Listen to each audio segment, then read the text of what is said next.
Hello, welcome to How to Play Limited, a game for one player. This game comes to us from the 250 plus Solitaires app. It is a 2-deck Solitaire, so you'll need 2 decks of cards, so I have 2 decks. I'm going to shuffle them together, and I am going to deal in rows of 3, about 12 rows. And in doing so, I'm trying to make sure I can keep enough room in the middle, because the exterior card will be the one that will be available to play. So give yourself some space. You're going to have 8 foundation piles to build from ace to king in suit.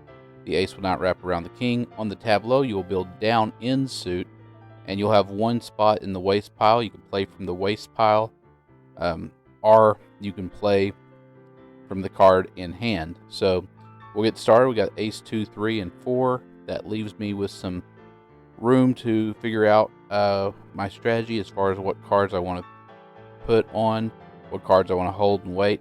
Now I've filled a vacancy, so anything can fill a vacancy. I usually do the high cards first, just as a strategic reason. You could put any card in a vacancy, but I went ahead and put kings that I had. So I'm mainly trying to get those out of the way. So now I'm going through my deck, going through the waste pile, see if I have anything I can play. And I do find a jack of hearts, so that's perfect. And I'll just keep moving, keep going. Found myself a 10 of spades. And overall with this game, the strategy, of course, is to try to play low cards as soon as you can. If you can place a low card, do it. If you can place cards so that you eventually have a vacancy, do it. But essentially, you don't want to be building up high cards early on. You want to be keeping as many vacancies as possible, even if it seems like you might have a potential play in the future, because you just don't know the cards that are coming after whatever play you have currently. Other than that, mostly odds somewhat even. You can lose this game sometimes. You can get ahead of yourself, and it happens. There is a really good link in the description to play this online. I think it's pretty good automated. It takes a lot less brain power. With playing it with physical cards without the computer automation, you're really having to think about your moves a lot more, and you might miss one. So it plays extremely slow. So if you got a long wait, this is a good even chances game to where you're not getting frustrated just because the shuffle itself did not give you the proper cards. Some solitaires are like that. This one is mostly, if you play the proper strategy, you should win about 80% of the time or so.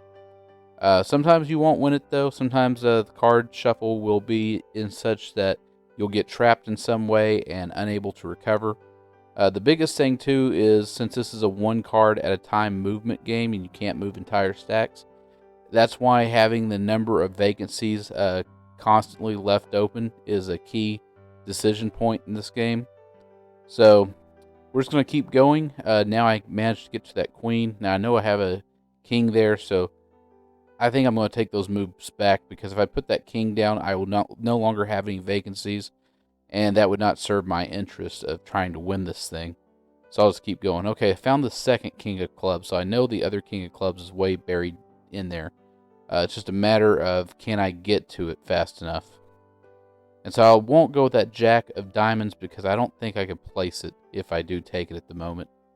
Okay, so now I'm getting the third vacancy. So now there's some considerations here. So now I'm moving some stuff around because I see a way to consolidate even more. And I'll just keep going. I'm going to wait a little bit. Now I think I have the chance to build up even further. So that's good. I managed to find a 2 of diamonds down at the other king of clubs. And so now I have another vacancy. I have now 4 vacancies available for my use. So now I'm just considering where to put everything. That's the main thing of this game. Just keep vacancies open. You can always come back with the deck and try to play low cards as early as possible. Now, sometimes in this game, because you are playing it with your own mind, and you might be focused on one suit in particular, and you'll miss obvious plays that are available because you're just not paying attention to them. Happens a lot in this game. So, see, now I'm missing that jack 10 of clubs. So now I just see it now that 9 appears. So I'll take that 9 back and try to improve my chances there. Now see the spade suit, I can build down on that.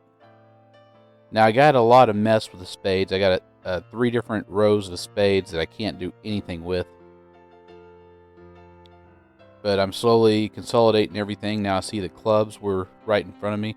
Now the diamonds I could also build, but I've got so much other stuff going on that I'm not noticing at the moment. There's that 9 of spades that as soon as I get the chance I'm going to play it. Yep, there it is, okay. And I need to finish off the spades, but I'm just kind of doing everything else because I got so many vacancies I can do whatever. This game is pretty much won. It's just a matter of executing everything. And there we go. Last card, all the kings. So yay, we won. So if you actually want to play this game in public, well, not this game, but any other 2-player or 4-player or 3-player card game in public, come to our subreddit card game meetups. Post your city, post what games you know, what public place you'd like to have a public card game at. It would be a lot of fun. We've already had one so far. Do click under the show more in the description to see other videos I like, rules, and links to a Discord server where we talk about card games all day, every day. It's a very fun place where you get to meet new friends. So do call up your current friends and ask them, hey, do you want to play some cards? They might say yes, and they might say no, but you never know unless you make the call, and sometimes it has to be somebody to make it, and sometimes it has to be you. Do like and subscribe and share these videos with friends and family that you know love playing card games, and do vote in the March's Game of the Month poll under the Community tab. I want to thank today's musicians, and I will see you next video.